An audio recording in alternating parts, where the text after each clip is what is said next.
LV Prasad eye institute GMR Varalakshmi campus సంయుక్త ఆధ్వర్యంలో విశాఖలో శనివారం నూతన అవుట్ పేషెంట్ సెంటర్ ను ప్రారంభించారు. ఈ సెంటర్ ను సంస్థ CEO doctor Satyanarayana, Laurus Labs CFO రవికుమార్లను ప్రారంభించారు. ఈ నూతన పేషెంట్ సెంటర్ కు లారస్ ల్యాబ్స్ వారు తమ పూర్తి మద్దతును అందిస్తున్నారు.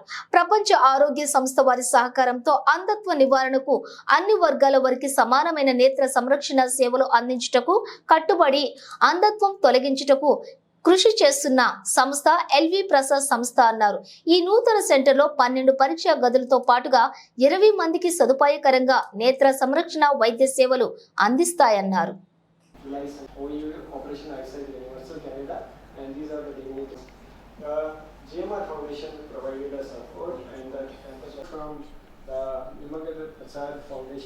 And to provide a dedicated facility for their training. Realized that lazy eye problem was quite common, and employees of Microsoft and ONMs and other ophthalmic technicians who are involved in accreditation board for hospitals. Just to look at some of the other aspects, eye banking, as I said, with togetherness, we work. And glasses prescribed were 1014, out of which 535 were dispensed.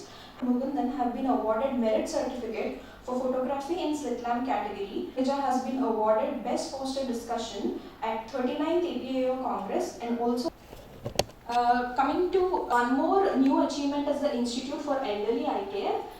Dr. Pragati Sureka, who is a psychologist, delivered a guest lecture on how family members can effectively support older adults experience. Patient block opening చేయడం చాలా ఆనందంగా ఉంది. ఇక్కడ వచ్చిన ప్రతి వాళ్ళకి ఒకే రకమైన service ఇవ్వడం అనేది ఈ ఎల్వి ప్రసాద్కు ఉన్నటువంటి ప్రత్యేకత. మిగతా హాస్పిటల్స్లో మీ ఆర్థిక స్థితిగతులను బట్టి ఉంటాయి. ఇక్కడేమో ఈ క్యాంపస్లో వచ్చిన వాళ్ళందరికీ ఒకే రకం ట్రీట్ చేయడం అనేది వాళ్ళ విజన్లో ఒక ముఖ్య భాగం. వాళ్ళ విజన్ను అచీవ్ చేయడం కోసం లారస్ ల్యాబ్స్ తరపున మా వంతు సహాయం మేము చేశాము. ఈ ప్రస్తుత పరిస్థితుల్లో మనీ కన్నా కమిట్మెంటు, డెడికేషన్ ఉన్న స్టాఫ్ వెరీ ఇంపార్టెంట్. ఈ ఎల్వి ప్రసాద్ హాస్పిటల్లో పనిచేసే వాళ్ళందరికీ కూడా మా శుభాకాంక్షలు. వాళ్ళ కమిట్మెంట్కి, డెడికేషన్కి. ఇప్పుడు కొన్నిసార్లు మనీ ఉన్నంత మాత్రం అన్నీ జరిగిపోవు. ఫస్ట్ టాలెంట్ కావాలి. ఆ టాలెంట్ ఉపయోగించుకోవడానికి టెక్నాలజీ కావాలి.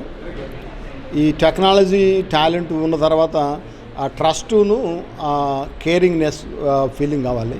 ఆ మూడు కూడా ఇక్కడ బాగా ఉన్నాయని మా అభిప్రాయం. ఈ సెంటర్ ఇంకా గ్రో అయ్యి ఇంకా ఎక్కువ మందికి ఈ విజన్ ఇంప్రూవ్మెంట్స్ అన్నీ చేస్తారని భావిస్తూ ఉన్నాం. సో ఈరోజు చాలా ఆస్పీషియస్ డే అండి. ఈరోజు Laurus lab LV Prasad institute collaboration నుంచి మేము Laurus lab out patient care facility open చేస్తున్నాం. ఈరోజు ఇనాగ్యురేషన్ అయిందండి. ఈ ఫెసిలిటీలో మేము 12 ఎగ్జామినేషన్ రూమ్స్, ఒక diagnostic facility and waiting hall develop చేసాం. ప్రతి ఎగ్జామినేషన్ రూమ్లో ప్రతిరోజు అరౌండ్ 20 పేషెంట్స్కి ఐ చెకప్ చేయొచ్చు. డయాగ్నోస్టిక్స్లో వాళ్ళకి అవసరమైన కంటి పరీక్షలు చేయొచ్చు. అలాగే వెయిటింగ్ కోసం ఒక మంచి గ్రీనరీ ఏరియాలో అరౌండ్ 100 పేషెంట్స్కి సీటింగ్ కెపాసిటీ వెయిటింగ్ హాల్ కట్టాం. దాంట్లో ప్రతిరోజు అరౌండ్ ఓవర్ హోల్ డే 200 జనాలు కూర్చోవచ్చు. మంచిగానే ఐ చెకప్ చేసుకొని వెళ్ళచ్చు. ఈ రకాలుగా మేము ప్రతిరోజు ఇంకా 200 పేషెంట్స్కి హెల్ప్ చేయగలుగుతాం.